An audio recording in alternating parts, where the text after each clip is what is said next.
چطور FPS بازیام رو بریم بالا تا روونتر و بدون لگ اجرا بشه. بیایم با همین ویدیو رو ببینیم. خب کاری که باید بکنیم چیه؟ کاری که باید بکنیم دیزیبل کردن برنامه‌های اضافی استارتاپه. استارتاپ چیه؟ برنامه‌هایی که وقتی کامپیوتر روشن میشه خودشون خودکار روشن میشن.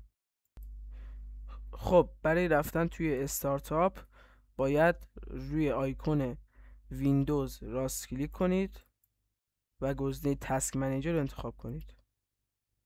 حالا وقتی وارد یه همچین صفحه شدید سمت چپتون چند تا گزینه میاد، بعد بزنید روی گزینه استارتاپ اپس. حالا اینجا چند تا برنامه دارید، حالا هر کدوم که لازمش ندارید و دیزیبل میکنید. مثلا من اپی گیمز رو نمیخوام وقتی سیستمم رو روشن میکنم خودش خودکار فعال بشه.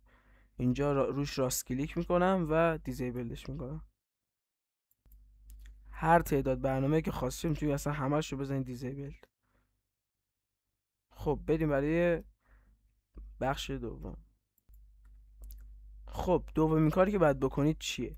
تغییر رزولوشن و نرخ FPS. توجه داشته باشید که باید مانیتور یا تلویزیونتون از FPS مد نظرتون پشتیبانی کنه.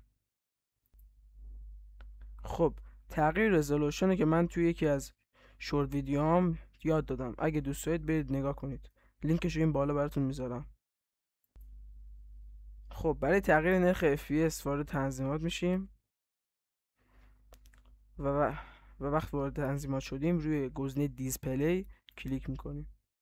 اینجا چند تا گزینه برام میاره. پایین برای ما زده ادوانس دیسپلی، روش کلیک میکنیم و توی بخش چوز رفرش ریت FPS رو تغییر میدیم. الان من FPS هم 120، مثلا میتونید بذارید روش 60. اگه مثلا میخواید یه بازی میخواید به زیاد به گرافیکتون فشار ندید، به کارت گرافیکتون میذارید روش 60 یا میبرید بالاتر میذارید روش 120. خب حالا آخرین کاری که باید بکنید چیه؟ به‌روزرسانی یا نصب کارت گرافیک. اگر AMD یا NVIDIA فرقی نمیکنه، باید برید داخل سایتش و توی بخش سرچ مدل کارت گرافیکتون رو سرچ کنید. الان میرم تا ببینید. توجه داشته باشید که اگر مدل کارت گرافیکتون RX باید برید داخل سایت AMD، ولی اگر مدل کارت گرافیکتون RTX باید برید داخل سایت NVIDIA.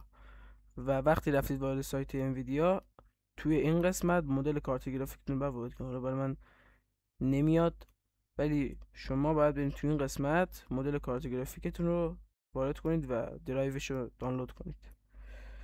ولی برای اونایی که مدل کارت گرافیکشون RX باید برید داخل سایت AMD و توی این بخش همون وقتی واردش میشید روی همچین صفحه میاد و کارت گرافیکشون RX 580 باید بیان توی این قسمت ردیون 600 500 400 این قسمت رو بزنند.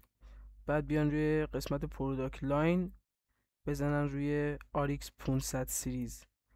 بعد اینجا مدل کارت گرافیکشون رو انتخاب کنن.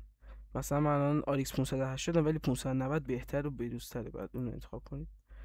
بعد اینو میزنید و صبر میکنید تا بیاد. خب وقتی وارد این صفحه شدید باید ویندوزتون رو انتخاب کنید. اگه ویندوز 11 دارید اینو میزنید، اگه ویندوز 10 دارید اینو میزنید، ویندوز 7 اینا دیگه نمیدونم، ولی ویندوز 11 ویندوز 10 و ویندوز 7 اینجا داره. من ویندوز 11 اینجا کلیک میکنم.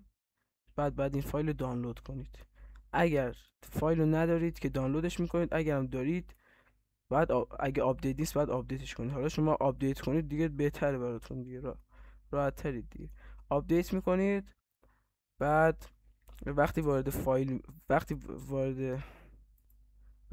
فایل میشید خودش آپدیت میشه. یعنی اگر داشته باشیدش خودش آپدیت میشه، اگر بخواید نصب کنید خودش خودکار نصب میشه. لازم نیست تو برنامه کار خاصی بکنید.